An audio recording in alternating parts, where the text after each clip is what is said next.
Bonjour à toutes et à tous, bonjour à tous les suiveurs et à tous les inconditionnels de Grégoire Omnisor. Bienvenue dans ce baromètre des Lions. Comme chaque lundi, on va faire le résumé du championnat sénégalais, de la performance des Lions du Sénégal en Europe et aussi donner l'équipe type du week-end de Grégoire. On va démarrer par le championnat sénégalais. Boy CW autant, donc Teungueth FC est champion de la phase aller. Donc phase aller, oui, c'est terminé. Donc Teungueth FC est champion à mi-parcours. Pourquoi Teungueth FC dans le Génération Foot 2-1 dans le derby rufisquois. Donc Génération Foot dañ ko wan ne ren doo am dara ren Teungueth FC moo fi ne. Les hommes de Soda sont imposés face aux hommes de Djibril Fall. Donc Djibril Fall nee na il ne parle pas de démission, nee na moom du démissionner, il va rester à Génération Foot jusqu'à ce que ñu koy dàq. Mais actuellement il est temps que les dirigeants de Génération Foot réagissent parce que actuellement bu ko ne nii deuxième division lañ jëm parce que Génération Foot actuellement ñooy le 13e avec 9 points, donc devant le Snaps Excellence bu Thiès 9 points. Donc ñoom ñaar ñooy mbunt yi. Donc gis nañ ne Génération Foot ils sont au plus mal ñoom ñaar seen saison.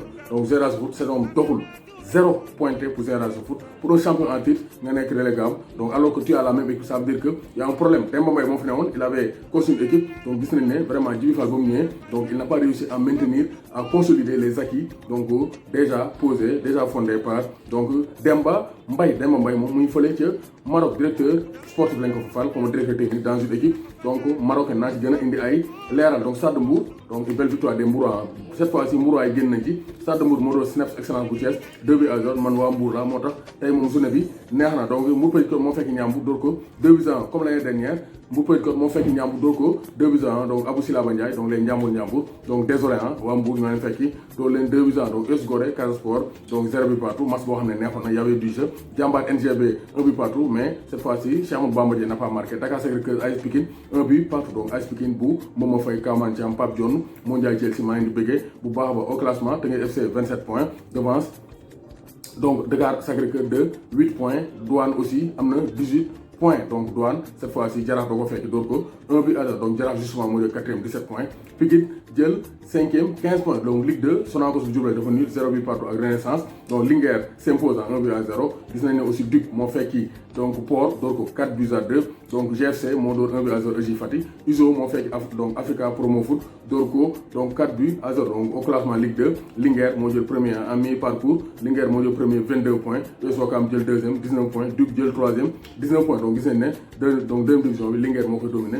Donc Sonacos mu ngi stagné à la 8e place avec 13 points. Donc gis nañ ne aussi donc fële ca Tugal Boulaye Dia a marqué en son 7e but de la saison. Il a permis au Stade de Reims de décrocher le match nul face à l'AS Saint-Etienne de Claude Puel. Donc 7e but de la saison pour Boulaye Dia qui est donc un des favoris pour être appelé par Aliou Cissé en équipe nationale du Sénégal. Donc Watford Ismaïla Sarr a joué, même s'il est de blessure, il a joué une vingtaine de minutes. Donc c'est de bonne guerre. Peut-être cette saison ou bien peut-être cette semaine vous devez faire entraînement intense. Semaine prochaine, week-end prochain, ne mën a nekk toutes les Yannick Gomis a marqué avec Guingamp. Et donc il a marqué avec Guingamp. Et ça c'est de bonne guerre. Moom mi nga xam ne daaw il a fait une excellente saison avec Lens, mais ren saison bi doxul trop mais quand même il a changé de club. Actuellement il recommence donc à être performant. Donc Habib Diallo dañ ko tamaate, il n'a pas marqué ñu ruus ko donc suite à un saut du monde parce que dafa xaw a conc benn jour comme da ko xaw a dóor. Donc Habib Diallo a été donc expulsé. Donc prochaine journée du jouer avec le club de Metz. Donc gis nañ ne fële ca Tugal aussi Cheikh Kouyaté s'est imposé avec sa place. Donc enchaîné woon nañ plus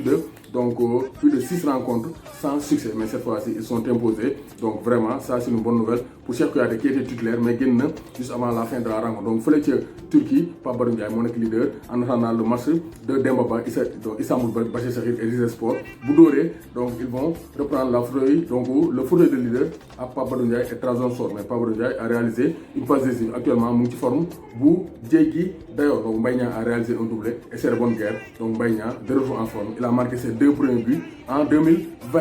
Donc Gaynde Ndiaye warul tiit warul ragal. Donc équipe type de la semaine, équipe type du week-end de Grégoire. Dans les buts Edouard Mendy toujours avec le Stade Rennais ñoom ñoo dóor 2 buts à 1. Gis nañ ne aussi ak central Ousseynou Ba titulaire avec les Olympiakos de Pirée ñoom ils ont été victorieux. ma boole ko Mohamed Nabi Sarr qui s'est imposé avec Charlton Athletic face à Luton Town 3 buts à 1. Donc Ousseynou Ba Nabi Sarr latéral gauche Youssouf Sabaly c'est le très haut niveau. Latéral droit ma yóbbu fa donc latéral gauche ma yóbbu fa Lassana Faye de donc Sparta Rotterdam moom aussi muy def performance jéggi dayo. C'est un jeune joueur qui veut jouer en équipe nationale Sénégal. Pourquoi pas ñu may ko chance parce que gauche la donc gauche à gauche un droitier à droite. Droite ma yóbbu fa Sabaly il a été énorme aussi face au Paris Saint-Germain. Milieu terrain ma yóbbu fa Sidi Sarr donc qui est titulaire avec nous. lim te une performance bu baax Pape Badou Ndiaye laa fay teg ak Cheikhou Kouyaté donc ñetti milieu terrain yi laay teg donc attaque bi ma teg Sadio Diouf à droite Mbaye Niang à gauche et mon pointelo Arthur Yannick Gomis donc l'attaquant ancien attaquant international olympique parce que il a porté le maillot de l'équipe nationale olympique Arthur Yannick Gomis ancien joueur de l'Olympique de Ngor moom laay teg ci kaw il a marqué